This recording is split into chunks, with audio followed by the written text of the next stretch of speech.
अब वोटिंग कराने पर मैक्सिमम लोग गेम को आगे खेलना नहीं चाहते थे, इसलिए गेम को वहीं पर रोक दिया जाता है। लेकिन अगर वो लोग फिर से कभी इस गेम को खेलना चाहें तो वो फिर से इसे ज्वाइन कर सकते थे। इसके बाद सभी लोगों को उनके घर छोड़ दिया जाता है। फिर अगले दिन सियोंग पुलिस के पास जाता है और वो पुलिस को उस गेम के बारे में सब बताता है, लेकिन पुलिस वाले सियोंग की बातों पर भरोसा नहीं करते और वो उसे पागल समझने लगते हैं। फिर सियोंग वही कार्ड उन्हें दिखाता है। अब उसके पीछे जो नंबर होता है वो भी रॉन्ग था।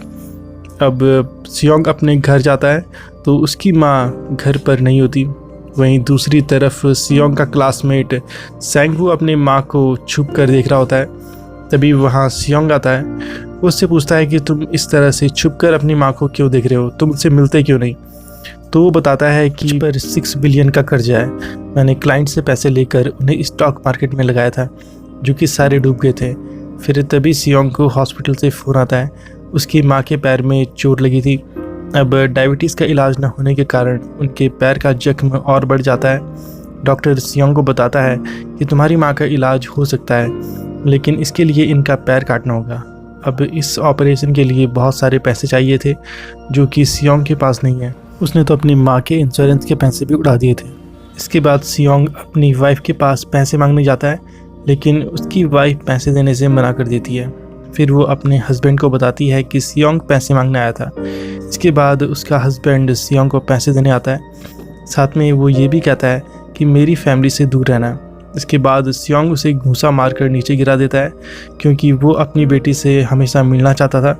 तभी उसकी बेटी भी वहाँ आ जाती है, वो ये सब देख लेती है। इसके बाद अली को दिखाया जाता है जो कि अपने बॉस के पास पैसे मांगने जाता है, लेकिन उसका बॉस उसे पैसे देने से मना कर देता है। अब इन दोनों के बीच लड़ाई भी होने लगती है। इसी दौरान अली के बॉस का हाथ मशीन में आ जाता है। तभी मौका देख अली वहाँ से पैसे लेकर भाग जाता है। फिर वो घर आकर अपनी वाइफ को वो पैसे देता है और कहता है कि फ़्लाइट पकड़कर यहाँ से चली जाओ, मैं एक ज़रूरी काम निपटा कर आऊँगा। अब सैब्यूक को दिखाया जाता है जो एक एजेंट से मिलने गई होती है क्योंकि उसने अपनी माँ को दूसरी कंट्री से इस कंट्री में बॉर्डर क्रॉस करा कर लाना था। लेकिन इसके लिए सैब्यूक को बहुत सारे पैसे चाहिए थे क्योंकि वो एजेंट बहुत सारे पैसे मांग रहा था इस काम के लिए। सैब्यूक का एक छोटा भाई भी होता है जिससे उसने वादा किया था कि वो मॉम को यहाँ ज़रूर लाएगी। इसके बाद एक पुलिस ऑफिसर को दिखाया जाता है जिसका भाई कुछ टाइम से मिसिंग है, इसलिए वो अपने भाई के घर जाता है जहाँ उसे पता चलता है कि उसका भाई तो बहुत दिनों से अपने घर पर है ही नहीं। फिर जब वो घर को चेक कर रहा होता है तो उसे एक कार्ड मिलता है। अब उसे याद आता है कि ऐसा ही कार्ड तो उसने पुलिस स्टेशन में सियोंग के पास भी देखा था, इसलिए वो सियोंग के पास जाता है और उसे उस कार्ड के बारे में पूछता है, लेकिन सियोंग उसे कुछ नहीं बताता। इसके बाद जब सियोंग अपने घर जाता है तो वही कार्ड उसे दोबारा मिलता है। इसके बाद सियोंग डिसाइड करता है कि वो दोबारा उस गेम को ज्वाइन करेगा।